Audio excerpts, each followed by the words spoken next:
Big NBA trade alert. Kristaps Porzingis still finds his way to Boston. The Grizzlies now have Marcus Smart, and the Wizards get Tyus Jones. Man, let's talk about it. Listen, if you're new to the channel, you haven't been living under the rock, it's your boy P.kidd with P.kidd Talks NBA. Let's break down this trade. Now, if you heard the news earlier, you know that the Celtics were trading for Kristaps Porzingis. That video is already out. It's been all over the news for the last couple hours. Well, that trade fell through.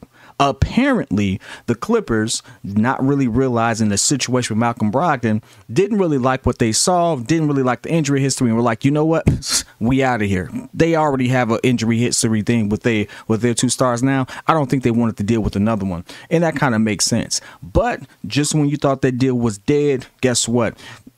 Celtics again find some way to fleece, and now they get, not only do they get the Kristaps Porzingis, they get the number 23 pick in this year's draft, which I probably think they'll probably end up trading, and the 2024 first round pick as well for Marcus Smart, who makes his way, believe it or not, to the Grizzlies. And right there, I can't really say that it is a fleece, so to speak, because of what Marcus Smart brings to the table. He is a relatively younger option. Well, he's older than most of the people on that team, but he is one of those people who brings the tenacity. He brings everything they lost in Dillon Brooks, but he can actually play. So with that being the case, it's kind of like a win-win. He's gone through his stuff as well. He's someone who can absolutely be a mentor to Ja Morant, which I see working out great. And in the midst of all of that, the Wizards still, in their whole fire sale, come out with a relatively good player in Tyus Jones, who many people who are needing a point guard, Bulls included, my team, by the way, we're looking at, or fan base all week should look like. So in the instance, this is a blockbuster in so many different ways. There's not a real... I can't say no team lost. Do I think that maybe the Grizzlies paid too much? Heck yeah. But in the whole way that this kind of works out, the Grizzlies got probably exactly what they needed. The Celtics still find themselves being freakishly good and dangerous, and they pile up on picks again, which I don't know how they always seem to do it, even now that Danny Ainge is no longer there. But for some odd reason, Boston and having enough picks and just savvy moves like that seem to have been a theme throughout the history of the NBA. Whatever. They do a good job with it. That's all I got to say. Now, what does this absolutely mean? What does this rank each of these particular teams?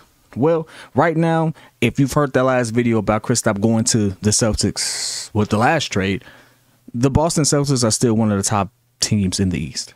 They practically gave away nothing.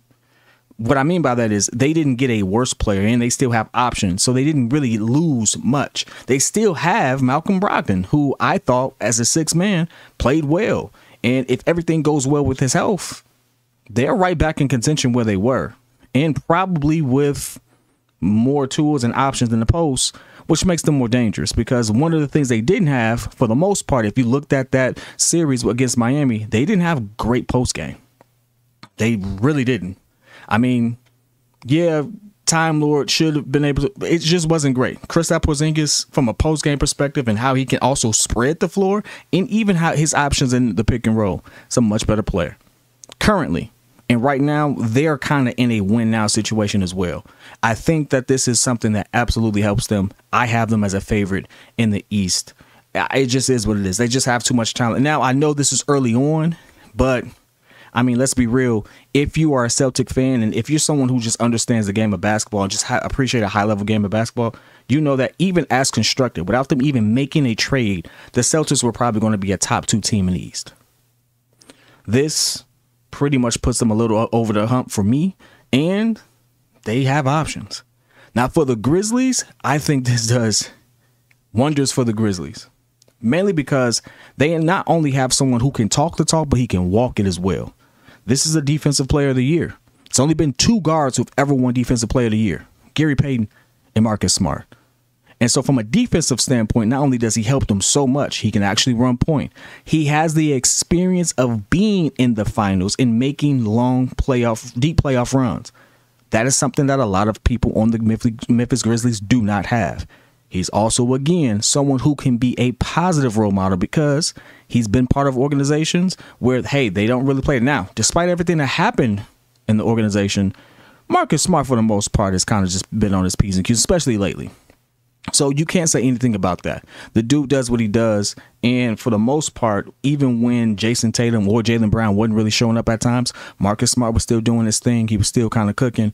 You got the most out of him, and he brings it every night. His mentality, his tenacity is absolutely everything that the Grizzlies need and that they would want. And for the most part, I don't see how they don't. Now, again, the West is loaded.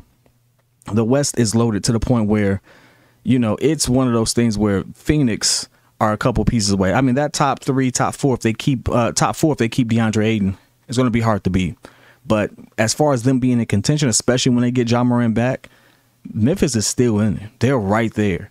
And at this point, I think with him bringing that playoff experience, with him bringing that winning mentality, I mean, to have been in the finals and things of that nature, to have reached a pinnacle that some legends haven't even met. Like, mind you, I don't believe Carmelo's ever been to the finals. Could be wrong. I don't think Carmelo's ever been to the finals. So there's people who are 50 greats and never been to the finals. Hey, Damian Lillard is a top 75 player, ain't never been to the finals. So for him to bring that type of experience to this young team who's on the come up, as long as they can just keep out the news, stay off Instagram and stuff like that, you can expect the Memphis Grizzlies to be making noise, and you can expect Marcus Smart to be a good portion, or a good part or reason for that. Now, the Wizards are in complete rebuild mode. So them getting Tyus Jones, for me, does two things. One, I like Tyus Jones as a PG.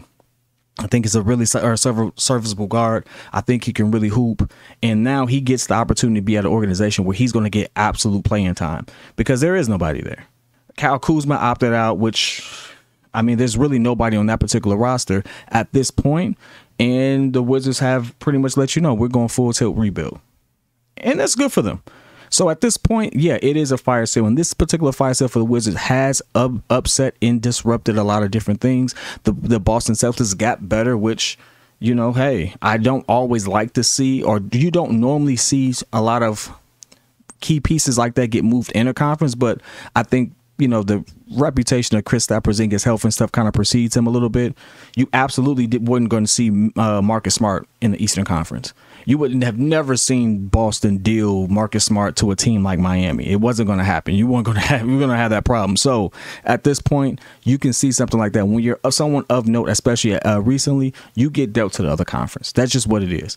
But I want to hear you all's thoughts. What do you think about the trade? Mind you, we didn't talk too much about the picks, because I do expect some of these picks to be moved. The Wizards are going to receive another pick, by the way. And I didn't mention that. So they don't just get one player. I do believe they get a pick as well. But this is freaking crazy. Like, we went from Kristaps Porzingis being traded to the Celtics and us all raving about that, to that trade falling through. And now the Celtics somehow ended up being better while the Grizzlies got better. Let me know who you think. Let me know who you think got fleeced. Let me know who you think won. Obviously, the Celtics won, but let me know how this all fits. Give me your opinions, whether it's love, whether it's hate. I'll be in the chat with you. It's going to be a wild offseason already, because the teams that we have all been expecting to make a trade, Portland, haven't made a trade yet. And we do expect trades to happen. We do expect something to happen in Philly. We do expect Chicago to do something. It's going to be some movers and shakers. Y'all stay tuned with that, man. I'll be in there with y'all. Peace.